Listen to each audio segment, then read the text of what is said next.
નમસ્કાર, આપ જોઈ રહ્યા છો નેશન પ્લસ ન્યૂઝ. હું છું આપની સાથે હેતુગત.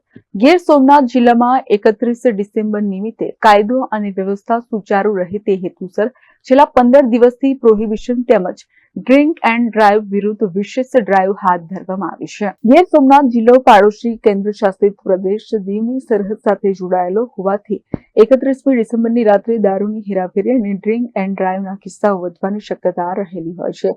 આ સ્થિતિને પહોંચી વળવા માટે જિલ્લા પોલીસ વડાની સૂચનાથી તમામ મુખ્ય હાઈવે અને અંતરિયાળ રસ્તાઓ પર પોલીસ તૈનાત કરી દેવામાં આવી છે. પોલીસ દ્વારા જિલ્લાના તમામ પ્રવેશ દ્વારો પર ચેકપોસ્ટ ઊભી કરવામાં આવી છે. અહીંથી પસાર થતા પ્રત્યેક વાહન ચાલકની ઝીણવટભરી તપાસ કરવામાં આવી રહી છે.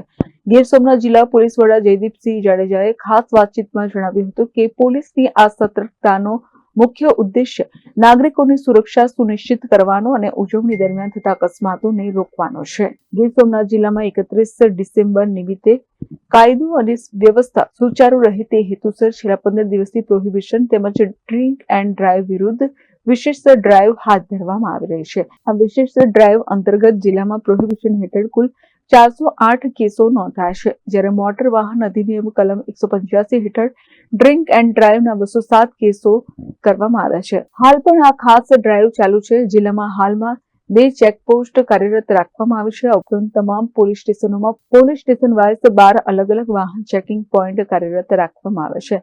એસઓજી દ્વારા જિલ્લામાં સઘન હોટેલ, ધાબા તથા ફાર્મ હાઉસની ચેકિંગ હાથ ધરવામાં આવી હતી, જેમાં જાહેરનામા ભંગ બદલ કુલ 10 કેસો નોંધવામાં આવ્યા છે.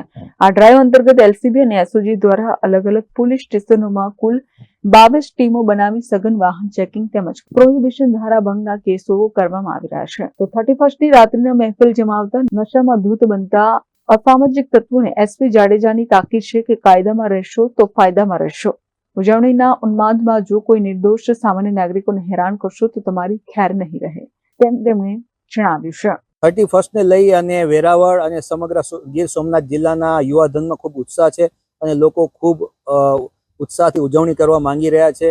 તો અમે આ લોકો શાંતિપૂર્ણ રીતે ઉજવણી કરી શકે અને કોઈ પણ અસામાજિક તત્વો એમને પરેશાન ન કરે અને શાંતિથી પરિવાર સાથે આ નવા વર્ષનું આગમનને એ લોકો વધાવી શકે, એના માટે આપણી જુનાગઢ, અમરેલી અને દીવ આ ત્રણેય જે આપણી ચેકપોસ્ટો આવેલી છે એને ખૂબ જ સઘન કરેલી છે. તમામ જગ્યાએ આપણા પોલીસના જવાનો રાઉન્ડ ધ ક્લોક ચેકિંગ કરી રહ્યા છે, જેમાં વાહન ચેકિંગ, લોકોનું ચેકિંગ, ડ્રિંક અને ડ્રાઈવના કેસો વધુમાં વધુ થાય એના માટે આપણે પ્રયત્નશીલ છીએ. અને કોઈ પણ જાતનું અસામાજિક તત્વો કે કોઈ પણ જાતની ગેરકાયદેસર પ્રવૃત્તિ અહીંયાથી પ્રવેશે નહીં, એના માટે પણ ખૂબ આપણે જાગૃત છીએ. અને વધુમાં વધુ કેસો થાય અને લોકો શાંતિપૂર્ણ રીતે ઉજવણી કરી શકે એના માટે અમે કટિબદ્ધ છીએ. કારણ કે ગીર સોમનાથ જિલ્લામાં આપણું જે સાસણનું જંગલ, જે સિંહ જોવા માટે અત્યારે પ્રવાસીઓનો ખૂબ ઘસારો છે. આ ઉપરાંત જે વિશ્વ પ્રસિદ્ધ સોમનાથ જ્યોતિર્લિંગ છે તેના પર દર્શન કરવા માટે ખૂબ લોકો આવી રહ્યા છે. આ પરિસ્થિતિમાં જિલ્લામાં બહારના પ્રવાસીઓની સંખ્યા ખૂબ મોટા પાયે વધી ગઈ છે. તો આ પ્રવાસીઓમાં કોઈ અસામાજિક તત્વો આવી અને મહેફિલનો કેસ કરે કે દારૂ પી અને કોઈ છાકતા બની અને કોઈ ગેરકાયદેસર પ્રવૃત્તિ ના કરે, એના માટે જિલ્લા પોલીસ દ્વારા એલસીબી, એસઓજી અને લોકલ પોલીસને સાથે રાખીને છેલ્લા 4 દિવસથી આપણે ગીર સોમનાથના તમામ યાત્રાધામોમાં હોટલ, ગેસ્ટ હાઉસ આપણે ચેક કરી રહ્યા છીએ અને એમાં મહેફિલના કેસો પણ કરી રહ્યા છીએ. અત્યાર સુધી લગભગ આપણે 3 જેટલા મહેફિલના કેસો કરવામાં સફળતા મળી છે. અને હોટલ અને ધાબાઓ ચેક કરતા લગભગ 3 એવા જાહેરનામા ભંગના કેસો થયેલા છે, જેમાં આપણે હોટલ માલિકો દ્વારા જે પ્રવાસીઓ હોય ઉતારુઓની માહિતી સમયસર જેમાં અપલોડ કરવામાં આવેલ નથી, આ પથિક સોફ્ટવેરના પણ જાહેરનામાના ભંગના કેસો આપણે કરેલ છે.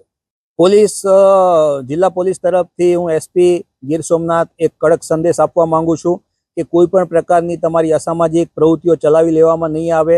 સામાન્ય લોકોને રંજાડ કરવાનો કોઈ પણ તમારો ઈરાદો સફળ નહીં થાય અને કોઈ પણ જાતના સીન સપાટા કે જાહેરમાં કોઈ પણ જાતના દેખાવ કર્યા છે તો તમારી જાહેરમાં જ સરભરા કરવામાં આવશે. એટલા માટે શાંતિથી લોકોને નવા વર્ષનું આગમન થાય એની ઉજવણી કરવા દેવી. Mahesh Doda, nation plus news, Gir Somnath. સમાચારોનો સતત અપડેટ મેળવવા માટે અમારી નેશન પ્લસ ન્યૂઝની યુટ્યુબ ચેનલને સબસ્ક્રાઇબ કરો, બેલ આઇકન દબાવો અને જોડાયેલા રહો ફેસબુક, ઇન્સ્ટાગ્રામ અને ટ્વિટર પર.